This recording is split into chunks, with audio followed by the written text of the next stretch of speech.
রাজা রামমোহন রায় একটা নাম যার সঙ্গে জড়িয়ে আছে পুরো বাংলার নবজাগরণের ইতিহাস। তিনি এমন এক সময়ে জন্মেছিলেন যখন সমাজ ছিল অন্ধকারে ঢেকে। তখন আমাদের দেশ কুসংস্কার, অন্ধবিশ্বাস, নারী নির্যাতন আর জাতিভেদের ঘোরে ঘুমিয়েছিল। এই ঘুমন্ত সমাজকে জাগিয়ে তোলার দায়িত্ব যেন একাই তুলে নিয়েছিলেন রাজা রামমোহন রায়। তিনি জন্মগ্রহণ করেছিলেন 1772 সালের 22শে মে হুগলি জেলার রাধানগর গ্রামে। ছোটবেলা থেকে তিনি ছিলেন প্রচণ্ড মেধাবী।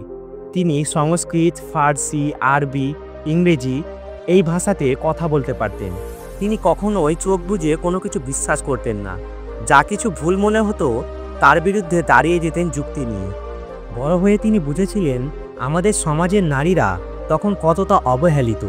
সবচেয়ে ভয়ঙ্কর ছিল সতীদাহ প্রথা, যেখানে স্বামীর মৃত্যুর পর স্ত্রীকেও জীবন্ত পুড়িয়ে মারা হতো। তিনি এর বিরুদ্ধে প্রথম আওয়াজ তুলেছিলেন। সমাজের বড় বড় পণ্ডিতরা তাকে ধর্মদ্রোহী বলেছিলেন, তাকে অপমান করেছিল, এমনকি মেরে ফেলার হুমকিও দিয়েছিল। তবুও তিনি থামেননি।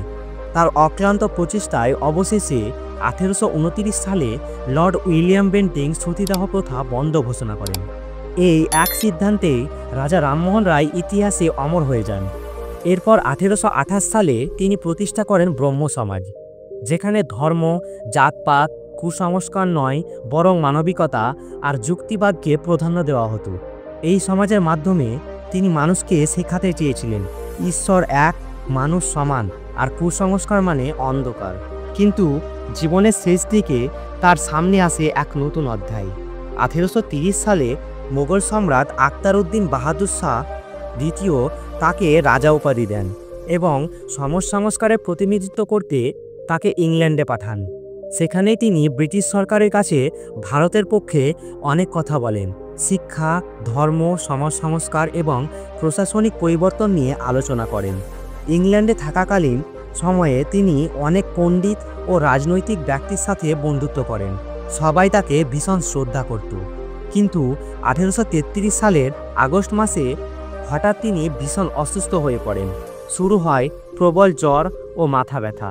চিকিৎসকরা পরীক্ষা করে জানান তিনি মেনিনজাইটিস নামক রোগে আক্রান্ত, যা মস্তিষ্কে সংক্রমণজনিত জ্বর। চিকিৎসা চললেও তার অবস্থা দ্রুত খারাপ হতে থাকে। অবশেষে 27শে সেপ্টেম্বর 1833 সালে মাত্র 61 বছর বয়সে ইংল্যান্ডের ব্রিস্টল শহরে তিনি শেষ নিঃশ্বাস ত্যাগ করেন।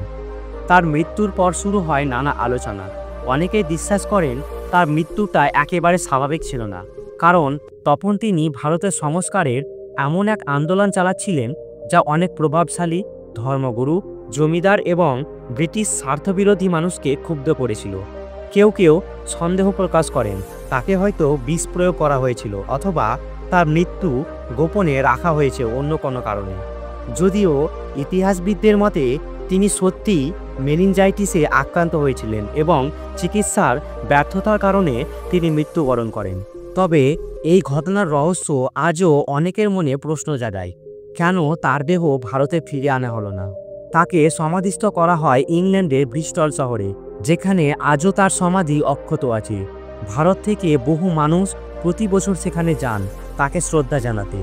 রাজা রামমোহন রায় আমাদের শুধু সমাজ সংস্কারক হিসেবে নয়, একজন আলোকিত মানুষ হিসেবে শেখায়। তিনি বলেছিলেন যে অন্যায়ের বিরুদ্ধে দাঁড়ায় সে মৃত্যুর পরেও বেঁচে থাকে। তার মৃত্যু হয়তো রহস্য, কিন্তু রাজা রামমোহন রায় শুধু একজন মানুষ নন, তিনি এক যুগের প্রতীক, যিনি অন্ধকার থেকে আলোয় নিয়ে এসেছিলেন পুরো জাতিকে। আপনি যদি এই বিষয়ে আরও জানতে চান বা নিজের অভিজ্ঞতা আমাদের সঙ্গে ভাগ করতে চান, তাহলে কমেন্টে লিখে জানান। ধন্যবাদ।